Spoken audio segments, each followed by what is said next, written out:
Assalamualaikum warahmatullahi wabarakatuh. Sebelumnya perkenalkan, nama saya Afiatul Kamala dari Prodi S1 Administrasi Rumah Sakit dengan nomor NIM 2431690101.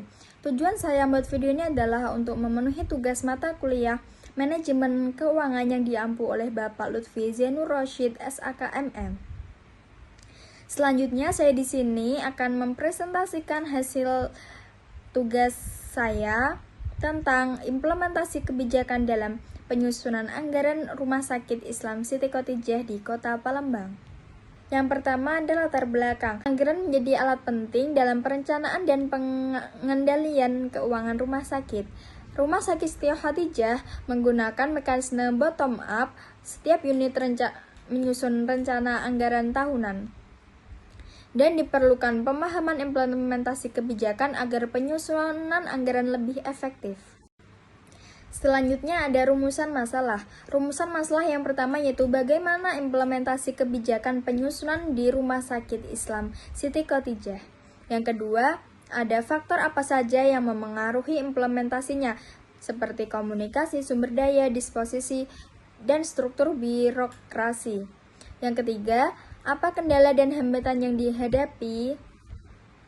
Selanjutnya ada tujuan penelitian. Tujuan penelitian yang pertama yaitu menganalisis implementasi kebijakan penyusunan anggaran di Rumah Sakit Islam Siti Khotijah. Yang kedua, mengidentifikasi faktor-faktor yang memengaruhi keberhasilannya. Yang ketiga yaitu mengetahui kendala dan mencari solusi perbaikan. Selanjutnya ada gambaran rumah sakit. Gambaran Rumah Sakit Islam Siti Khotijah Palembang yaitu bernaung di bawah Yayasan Islam Siti Khotijah yang bersifat nirlaba atau non-profit dengan bertujuan melayani Islam yang berkualitas. Anggaran digunakan sebagai pedoman pelaksanaan program kerja dan pengendalian keuangan. Selanjutnya ada implementasi kebijakan. Berdasarkan SK Yayasan nomor 170.A/B.1/YISK/6/2010. Ada top down yaitu kebijakan dari yayasan dan direktur utama, dan ada bottom up yaitu usulan dari unit kerja sesuai kebutuhan.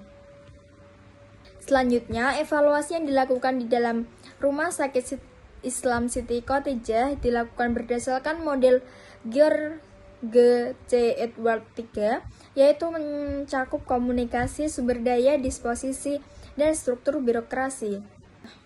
Yang pertama yaitu aspek komunikasi. Aspek komunikasi itu seperti komunikasi antar unit cukup baik melalui rapat dan surat edaran, namun waktu penyusunan singkat dan data sering tidak lengkap. Jadi perlu ditingkatkan koordinasi agar informasi lebih jelas dan tepat waktu. Yang kedua ada aspek sumber daya. Aspek sumber daya ini terlibat belum semuanya paham teknik penyusunan anggaran. Harus perlu peningkatan pelatihan dan bimtek rutin. Yang ketiga ada aspek disposisi. Aspek disposisi ini adalah staf memiliki komitmen baik, tapi sering ada rotasi pegawai baru. Perlu peningkatan motivasi dan sistem intensif agar lebih profesional. Yang keempat ada aspek struktur birokrasi, yaitu struktur organisasi jelas dan sesuai peraturan yayasan, namun SOP belum diterapkan dengan optimal. Selanjutnya ada kendala dan upaya perbaikan. Kendalanya yaitu SDM belum kompeten, data unit tidak sinkron, fasilitas terbatas, dan koordinasi antar bagian lemah.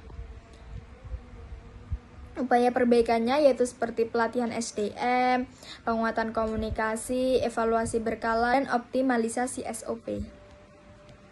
Kesimpulan dari presentasi ini yaitu implementasi kebijakan anggaran di Rumah Sakit Islam Siti Khotijah sudah sesuai pedoman tapi belum optimal. Dan pendekatan top down dan bottom up memberi keseimbangan antara kebijakan dan kebutuhan nyata. Diperlukan peningkatan komunikasi, SDM, dan pelaksanaan SOP. Sarannya yaitu, yang pertama, adakah pelatihan penyusunan anggaran secara rutin? Yang kedua, gunakan sistem informasi manajemen berbasis digital. Yang ketiga, sosialisasi ulang SOP dan struktur birokrasi. Daftar pustakanya sudah saya cantumkan di dalam PPT tersebut. Cukup sekian presentasi dari saya. Apabila ada salah kata, mohon maaf sebesar-besarnya. Wassalamualaikum warahmatullahi wabarakatuh.